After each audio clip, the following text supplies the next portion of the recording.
up, they don't do their service, they become useless because of insincerity. And this is the same thing. This is why the Lord appears in this material world, is to stop this kind of nonsense, to save us from ourselves. Because if we make a false promise to his representative, we're finished. It's one thing to make a false promise to just anybody. But when you make a false promise to the representative of the Lord, this is a very serious mistake.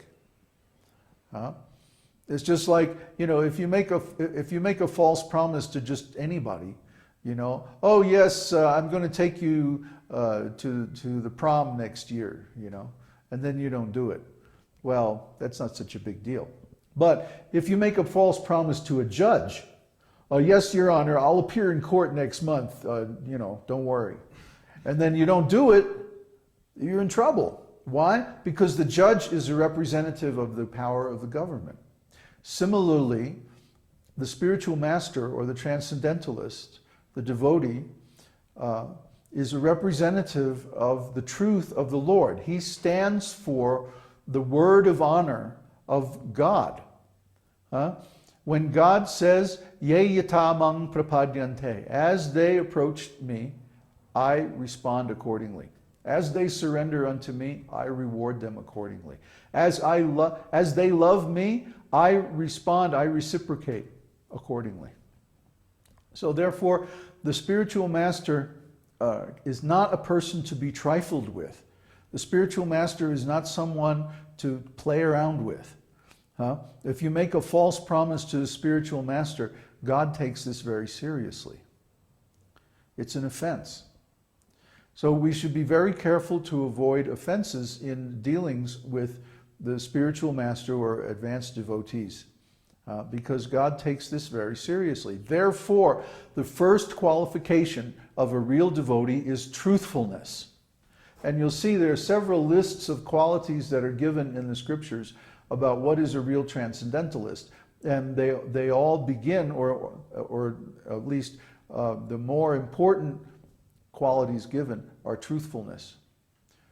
Truthfulness, sincerity, freedom from lies and deceit. A devotee is defined in one place of the scripture as someone who doesn't put anyone into anxiety. So the devotee is always very humble. The devotee never takes offense on his own account. The devotee never says, you cheated me, you're bad. Because it's the living entity's own responsibility how he performs his different actions.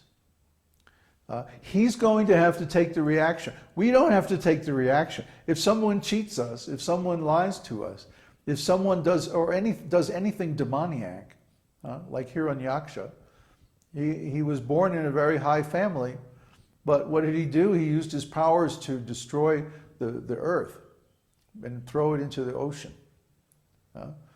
So even though he had a lot of advantages, he had a lot of good qualities, he had a lot of powers, he misused those powers. And because of that, he was killed by the Lord.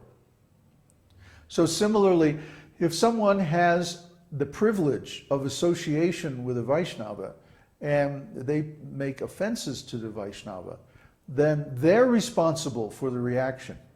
We're not responsible. So we don't care. I mean, yeah, let somebody say whatever they like. Let them do whatever they like. We don't care. Because they have to take the reaction. We don't have to take the reaction. Everyone is responsible. Just like the captain of a ship. The captain of the ship is responsible. If the ship hits a rock or goes off course or sinks in a storm or something like that, the captain is held responsible. Not the first mate, not the bosun, not the engineer, the captain. So we're all captains of our own ship. This material body is in the Srimad Bhagavatam, this human body is called a ship that can take us across the ocean of material nescience. So we're each captain of our own ship. And according to the decisions we make, then we have to bear the responsibility. Just like right now we're talking about karma yoga on the site. I've made a lot of posts about karma yoga. I'm a little surprised there hasn't been any discussion about it, because it's actually a very important topic that everybody should be really clear about. Karma yoga means that instead of performing our activities for our own personal benefit, we perform them for the benefit of the Lord. And if we follow this philosophy to its logical conclusion, that means we surrender 100% to the Lord and we do everything for Him. And this is the position of a pure devotee. So karma yoga is actually the mechanism or the method by which we can become a pure devotee. So everyone should practice karma yoga, at least to the degree that they can. So far we've been talking about the position of the soul, and we've been based on the second chapter of Bhagavad Gita, the revelations of the actual nature and position of the soul. But now we're advancing. We want to progress. So we're going into the third chapter. And in the third chapter, the Lord reveals karma yoga. So karma yoga is the practical application of the Sankhya philosophy given in the second chapter. Sankhya means discrimination or distinction. So by Sankhya, we can distinguish between spirit and matter. Once we have successfully understood Sankhya yoga and understood that we are an eternal spirit soul, well, what's the next step? We have to apply that philosophy. It's not just theory. It's not just armchair spirituality. This path of the esoteric teaching is practical. It's grounded. It's real. It's tangible. It's to be executed with our whole mind, body, senses, heart, everything. Okay? Nothing left out. If we left anything out, then it wouldn't be the absolute truth, because the absolute truth encompasses everything. So that means karma yoga is something that we do in practice to reflect our understanding of spiritual life in theory. And if we understand the theory properly, then we'll surrender completely. Just like Uddhava and Florian are here.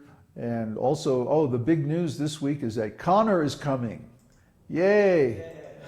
So end of March, Connor will also be here.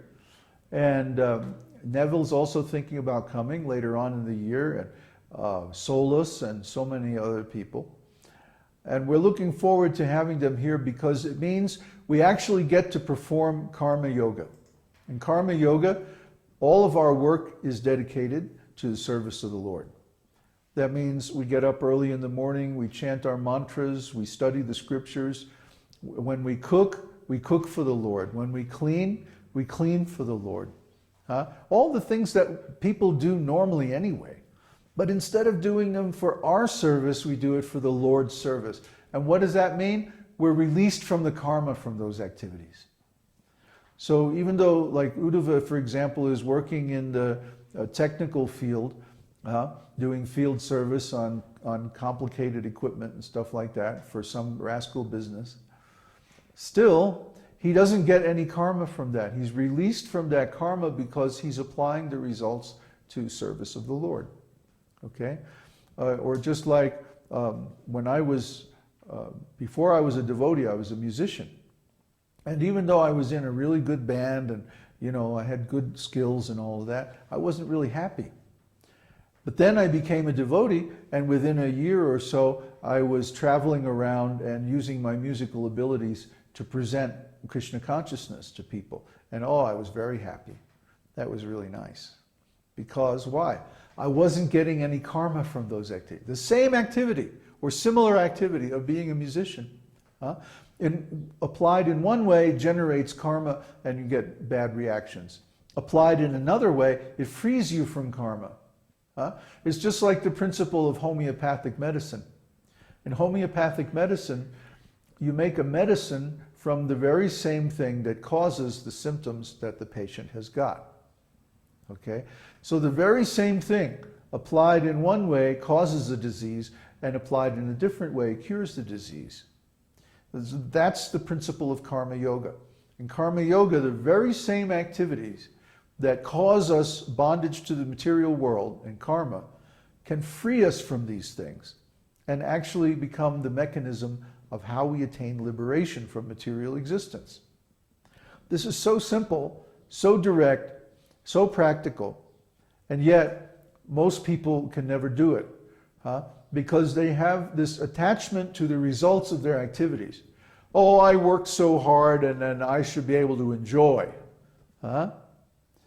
So this desire to enjoy, this lusty attitude, this attachment to the results of the activities that we perform is what causes our entrapment in the material world. That's why we're here, because of that attitude. And the cure for that attitude can only be taking the results of those same activities and then sacrificing them in Krishna consciousness,